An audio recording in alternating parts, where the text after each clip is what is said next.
Hello and welcome back to another episode of They Don't Teach This in Law School. I'm your host, Charlie Mann of law firm Alchemy. My guest today is someone who I've known for 6, maybe 7 years. I think if we add it all up, every single time that I do one of these intros with someone I've known for a while, I realize how much time is passing before our very eyes.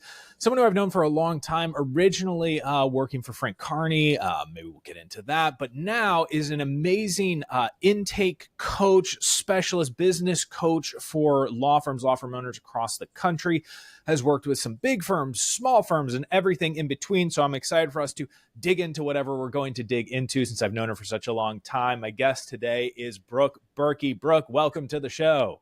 Thank you so much, Charlie. I'm looking forward to it. I think we'll have a lot to talk about today. I'm sure we will. So, Brooke, answer the question, what's the one thing they don't teach you in law school?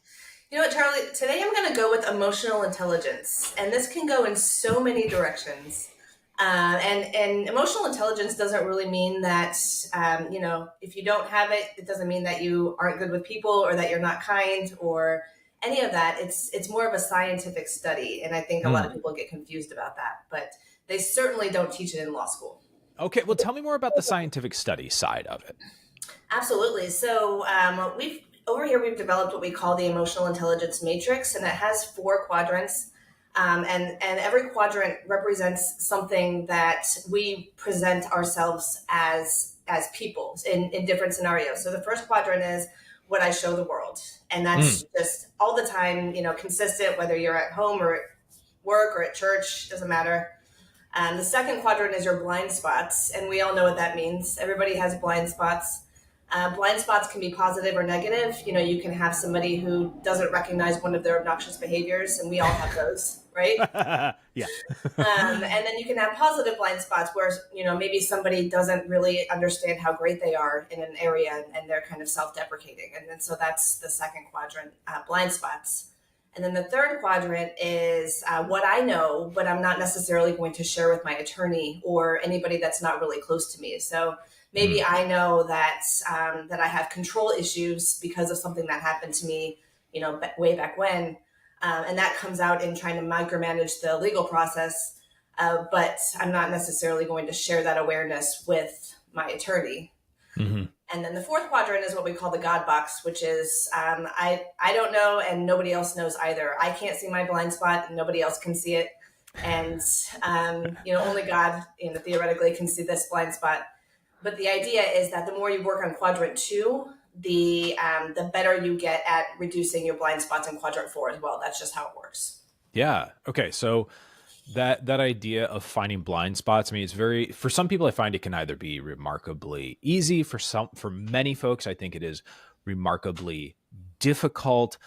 When you're working with someone perhaps and helping them find those blind spots, I mean, especially because in our sort of line of business where we're coaching, consulting, et cetera, sometimes it feels like we're parachuting into a scenario and need to do rapid diagnosis on something. How do you look for those blind spots? Well, we always start with the diagnostic personality assessment or 2. And these are meant to be guideposts, not necessarily you're exactly like this or you're exactly like that. Right. It's just to show you along the lines of, what your natural wiring is and what your adaptations are. And so we do the free Myers-Briggs, which is called 16 personalities. And then we also do the free strength finders, which is called high 5 test. And so by, going over these personality assessments, everybody starts to see, oh, I'm naturally like this. And I thought it was just, something that I struggle with, but this is part of my natural wiring. And then I teach people that, you can either have your personality be your best friend or it can be your worst enemy. It just depends on who's in control of it. If you're letting your personality control you, then you're in trouble. But if you are more in control of your personality traits and you're asking them to submit to discipline, then you're in a much better spot. Okay, so let me dig into that a little bit because I find that interesting because what it starts to do, and I agree that you can work within your personality traits. You can allow some rise to the top, some of them to sort of tamp down temporarily. But I find in a world where everyone is preaching the word authenticity all the time, it calls into question the idea of, are we then reducing our authentic self, even if it's a self that then plays better with others? And is that inappropriate, or perfectly normal way to walk through the world? What are your thoughts on that? It's a good question. I think that there are times when our authentic self absolutely needs to be tampered down a little bit. And I like to say, bring your personality to work. Don't be your personality at work. Because the idea is that your law firm is an amoeba. It's a big single-celled organism with many arms, and it has to operate as one cohesive unit. And when you allow, your personality to take precedence over the interests of the business, then you run into, unhealthy conflict and, personal issues and things like that. Yeah. So that idea of crafting your authentic self, again, it's fascinating. And look, I say that as someone obviously who's been a performer, was a theater major, etc. So the idea of craftsmanship of how you present to the world is not an abnormal concept. When you're working with, say, an intake specialist or someone whose job it is to get on the phone, to talk with someone, or an attorney who may be in appointments with potential clients, how do you help them understand that idea of you have a particular personality trait that maybe you need to observe and pull back on in order to be more successful, while still at the same time saying, here's how we're also going to bring authentic you into the picture? Right. And it can be tricky because sometimes that authentic you is just not the greatest fit for the role. And so you kind of have to have that honest conversation. You go into training, we do diagnostics for a reason, because we want to see, before we really start training heavily, is this person even the right fit for the role? Right. When I come into a situation where somebody is already entrenched in the role and they've been doing it for a long time and they're really struggling and they have a personality block, and they might say to me, you know what, Brooke, it's just not me. It's just not me to have a high tonality. It's just not me to take control of the conversation. And I kind of say to them, then you need to put on that persona if you want to succeed here.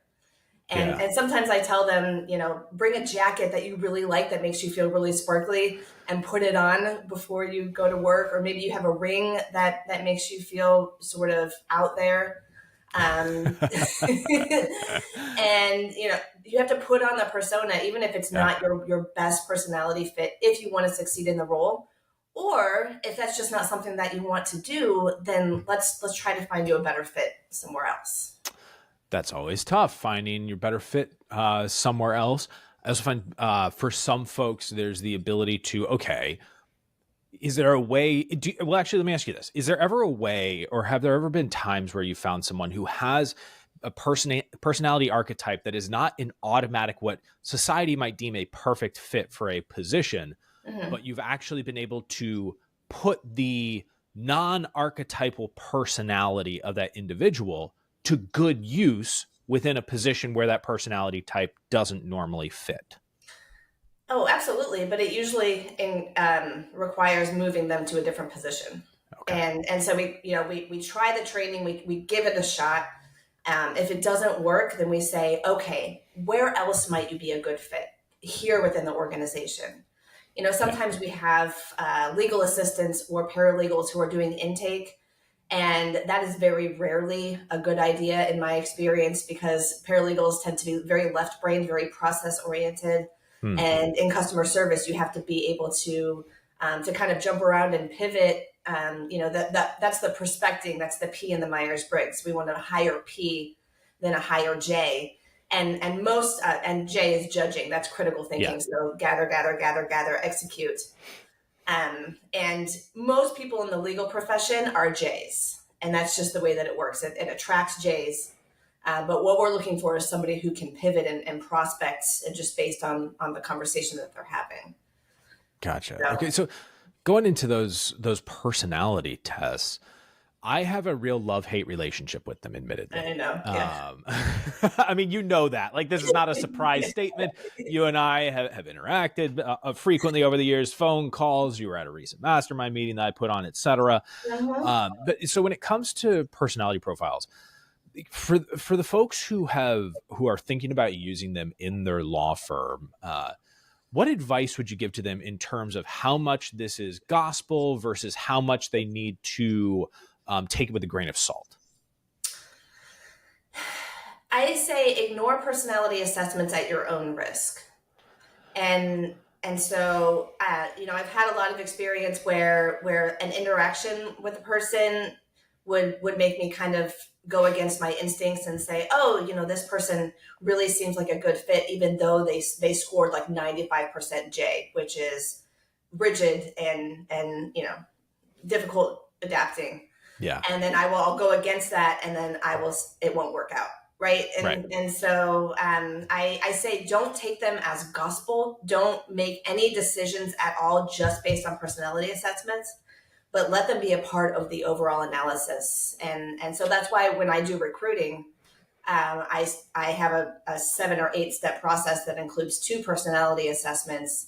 And then I gather all of the information from the interviews, from the role-playing interview, from the final executive interview, and then I put it all together in a recommendation. And those personality assessments are absolutely a part of that, taken together with the other data.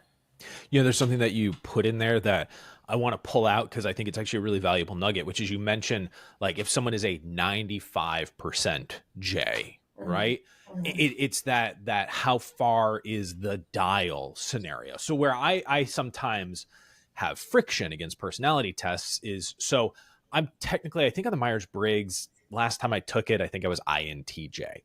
And the thing is I'm like only as much as 54% of any one of these traits. And so I look at it and go, okay, do I allow this to box myself in by over identifying as something when I'm barely on the edge versus using the percentage? So like when you're coaching people, do you ever help them cross back over the line and say, like, look, you actually have a skill that you can leverage on this side. You have more of that personality trait than maybe you've thought in the past. For sure. Yeah. I was just doing a coaching series with an attorney and he was right in the middle of all of them. And so that was a lot of fun for me because I got to teach him how to leverage both sides of everything. Actually, people who are right in the middle make the best salespeople because you have to have both sides of your brain engaged when you're doing intake. That left linear analytical fact gathering and that imaginative, intuitive, creative side, they're working both at the exact same time. And so that's really what I'm looking for when I do recruiting for an intake specialist. I want them right down the center, ideally. Gotcha. All right, let me ask you, like, just kind of a fun question. Is there a personality test that you really think just doesn't hit the mark? Like, you've used it before, maybe for yourself, for someone else, et cetera, and you go, I don't think that this one is that helpful. I have a couple that I'm just not that familiar with. Okay. And so I like the Myers-Briggs, the Strength Finders, the Enneagram. I like those 3 the most. But the ones that I use the least are probably the DISC. And that's all I can think of. That's fair. I mean, DISC is also one of the very big ones. Enneagram is interesting. I've only heard a few people talk about using the Enneagram in the law firm setting. So do you use that? So it doesn't sound like you use it as part of maybe the hiring process. Do you ever use that within the coaching process? I use it in the hiring process when I'm over a ledge. I can't make a decision on the person, and so I pull that one in. And the Enneagram is personality types that are kind of more entrenched. It gives you more information about corollary personality traits. It's more complex. Right. But yeah, I do use that one as well when I'm recruiting. I have yet to use it during actual training, but it's not a bad idea. I find it to be utterly fascinating, and I know everyone loves doing a personality test. So we're talking about personality archetypes a good bit here, which and the idea of some people are maybe more aware of their personality types than others. I'm curious, when you're looking for whether it be intake team members or anyone else in the process of helping a law firm succeed, are there certain personality types that are your go-to, like, oh, this gives us better odds of a person being a winner in a law firm? So the metric that I use for that is actually coachability, and that's on the Myers-Briggs or 16 personalities. So there's an additional kind of a suffix that's either assertive or turbulent. And so those who are more highly assertive, they process the world from the outside in and take information externally in order to make decisions. People who are more turbulent, they have an internal value system that, depending on the percentage, just will not budge. And so those are the ones that are harder to train because they have that internal value system that they measure everything else against. And so if it's not a healthy internal value system, then you're going to be in upward battle the whole time. That's interesting. So I'm not familiar with that part of the Myers-Briggs assertive versus turbulent. So it's interesting because when you hear those terms, I think a lot of people would think, oh, I want to be assertive, not turbulent, because one sounds chaotic and one sounds more orderly and chest out, confident, proud in the world. Do you ever encounter that when you're coaching people and you have to use terms that maybe they don't like, even though it properly describes where they're at? Well, I usually try to couch it in ways that are constructive. So I call this constructive communication, which is yes with limitations. Oh, I like yes with limitations. Sorry, I just want to put a button on that because it's a great phrase. Yes with limitations. So I generally try to be real careful about how I phrase things so that it's supportive and encouraging, not like you're naturally wired this way and so we're going to be fighting the whole time.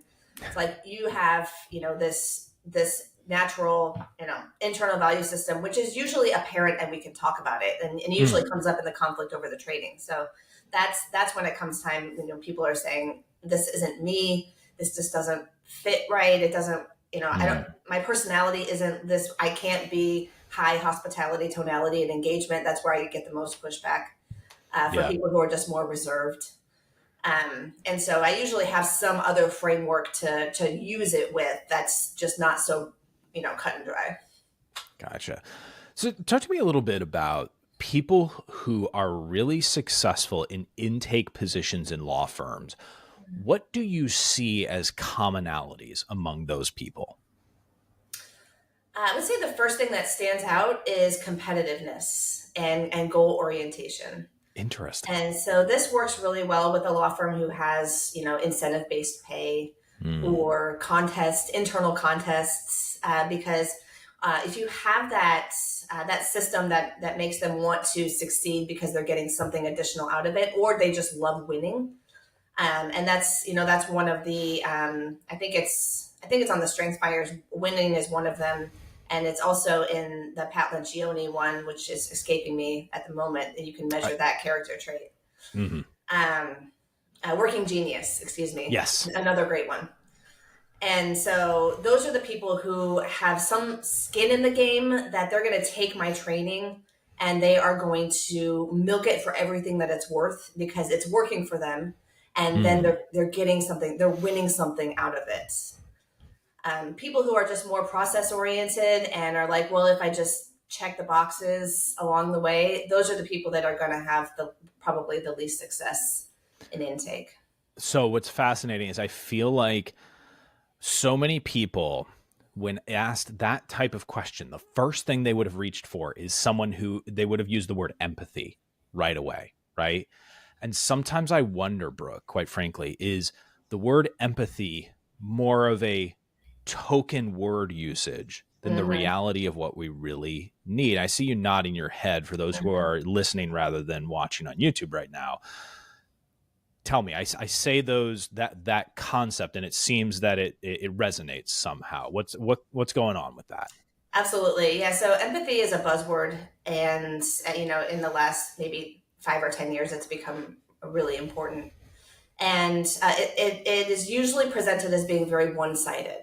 And so empathy, in our training, we talk about saying to people who are calling for the first time and say, oh, I'm so sorry about what you're going through, but you called the right place. That's exactly what we do here.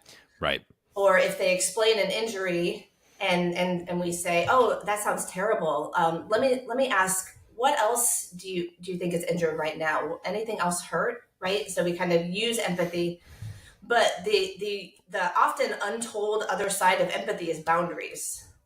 And you have to have empathy and boundaries at the exact same time, because if people who are overly empathetic and they measure as overly empathetic, then they just let people walk all over them. And these are the people who end up having 40-minute conversations for a simple car accident, right? That should be 15 tops with the sign up, right? And so, and I teach this in client communications a lot as well. You have clients, and we call them therapy clients or anxious clients.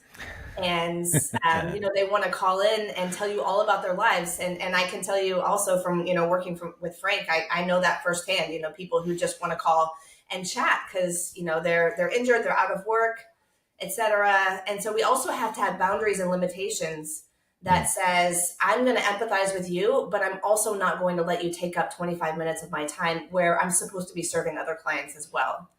And you have to balance the two constantly. Yeah, I'm so glad to hear that, because I remember, like you, have heard the word empathy tossed around a lot. It feels like I don't see it quite as much these days, because like many of these buzzword things, they seem to have some life cycle. And I'm sure that in about a year and a half, we're going to see the word empathy just absolutely everywhere all over again, as often occurs. So that concept of having someone who is more competitive, more outcome driven, then going back to that, obviously I'm sure you can see some of that in the personality profiles, but when you're actually interviewing some of those folks, how do you try and draw out that moment of observation of, oh, this person might actually have that personality trait? What are you doing in the interview to pull it out? We do a role-playing interview about halfway through the process. And so this is when they've already taken one personality assessment, and then they take the second one after the role-playing interview. And I run scenarios with them, and then I give them coaching. And I want to see if they're coachable, and I want to see how they structure things, how they go after things.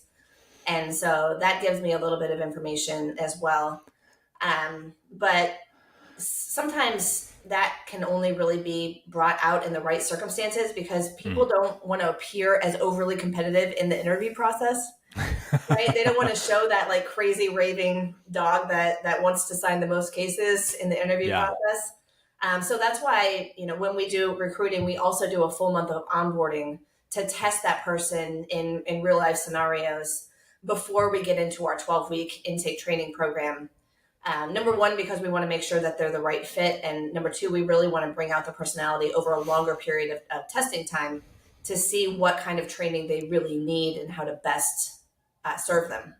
Yeah. So there are going to be law firm owners who listen to that and go, wow, that sounds really cool. My law firm is small, and I need my person to be good, like at intake within the first 2 to 3 weeks. Right. And they're a 5-6 person team. For those folks who, because I know you work with bigger firms that, they really, and success leaves clues, and they invest in this time to bring someone up to speed over a long enough duration to really ingrain the training. But for the firm that's like, hey, I need this person to get a little bit better faster, what would you have them do to accelerate the progress of a new intake specialist? Well, first I would say that you can't rush the process, and it really is true. I have tried in my career to kind of skip steps and do that, and it just doesn't work. Right. So you have to be thorough. It costs 30% of someone's salary to replace them if you make the right hire, and so you really can't rush it. But there are things that law firms can do to accelerate while they're in training. And that's role playing as much as you can possibly do. Following the script, making sure that you're calling each other out when you go off of the framework. When you let somebody take control of the conversation, you can make it into a game. But that's what we call neuroplasticity, is we're burrowing new neural pathways in our brain. And role playing really helps with that because people come in with, 5, 10, 15 years sometimes of experience doing things the wrong way. And you're not going to overcome that in 5 minutes. But if you practice role playing dedicated to it, you will accelerate. Absolutely. That's really cool. So I love role playing. for those who are not currently doing role playing, and quite frankly, I think many don't do it because it feels a little awkward, frankly, to try and do role playing. Yeah. How do you help a firm owner embrace role playing and actually do it? I try to demystify it by calling it awkward. Okay. Right? And I like just say, like, most people hate this. It's awkward. It feels weird. You're going to make mistakes. But that's the reason why we do it like this, is so you can try out new things and you can figure things out in a setting where you're not dealing with actual clients. But I promise it's going to be awkward and you might not like it. Another thing that I tell them to do is come up with really crazy names and scenarios. Like, I often draw on movie characters and Disney characters when it's Daffy Duck calling, just to make it silly and to make everybody just kind of relax a little bit. It's Mickey Mouse here. Yeah, exactly. By the way, everyone just heard the impression that I do with my kids all the time. The Mickey Mouse impression. It's an easy go-to. All you got to do to start it is just go, ha ha, and you're right into the voice right after that. Tip for every parent. When I lived in Washington, D.C., I was on the Metro one day, and the Metro driver, the train driver, was doing a Mickey impression and was like playing the tour guide as far as as if you were at Disney. It's so great. I love those moments in life. Someone is just clearly entertaining themselves. That's perfect.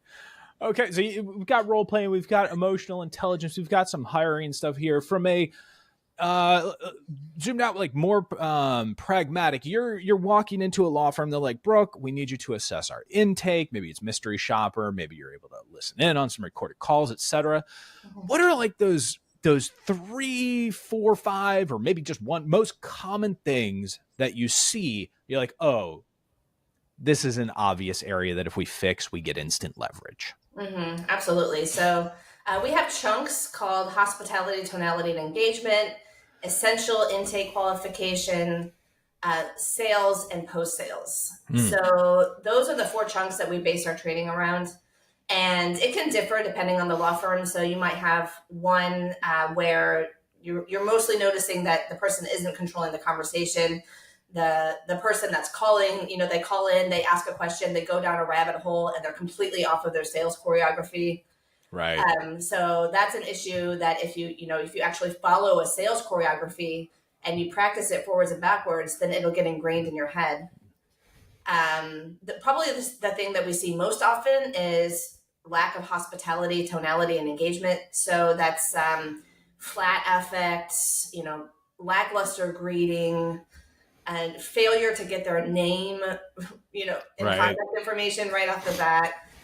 Somebody says that they were in a car accident and the person answering the phone says, okay, tell me about your injuries. Right. It's funny because really you're only like 5 to 10 words away from making it a positive interaction. It's just like they don't have those 5 to 10 words available to them, apparently. Right. And it's really simple, empathy and confidence. I'm so sorry to hear that, but I'm really glad that you called us. That's exactly what we do here. Yes. Right? So easy. Yeah. So easy. So hospitality, tonality, and engagement. So those are like, are each of those individual qualities, or is that like a grouping of qualities? It's a grouping. It's an approach. Gotcha. And so we basically want to be treating each caller as though they are coming into our home. We want to invite them into our home, and eventually we want them to invite us into theirs, right? So when somebody has you over for dinner, you usually reciprocate, right? If you have manners. And so that's what we want to see here. We're inviting you first into our home. Even if we don't know for sure that we can take your case, we want you to feel welcome inside of our doors. And then later, we want you to open your doors to us. I like that. I like that approach a lot. I've heard the old one, like, imagine treat the caller like he or she is your grandparent, and you're going to be patient with them. You're going to explain everything. Now, whatever framework someone is adopting, inviting into the home, talking to a grandparent, whatever it might be, I think one of the hardest things for people to do is maybe they hold on to that for the first few calls of the day, and then patience starts to wane. Mm-hmm. They get hungry. Their energy gets sapped a little bit. Mm-hmm. What's the thing to do for an intake specialist when you're on call 10, 15, or perhaps 20 for the day to re-energize and re-engage? So we actually start off with circling back to those personality assessments. So if you're a really high introvert, it means that you lose energy every time you talk to somebody. And by the end of the day, you can be completely depleted. And so first of all, I generally see a high introvert as a yellow, to red flag. Gotcha. Because it's just, if you're naturally wired that way and you're expected to talk to 20, 30 people every single day, then you're just going to be tired and your performance is going to wane over the day.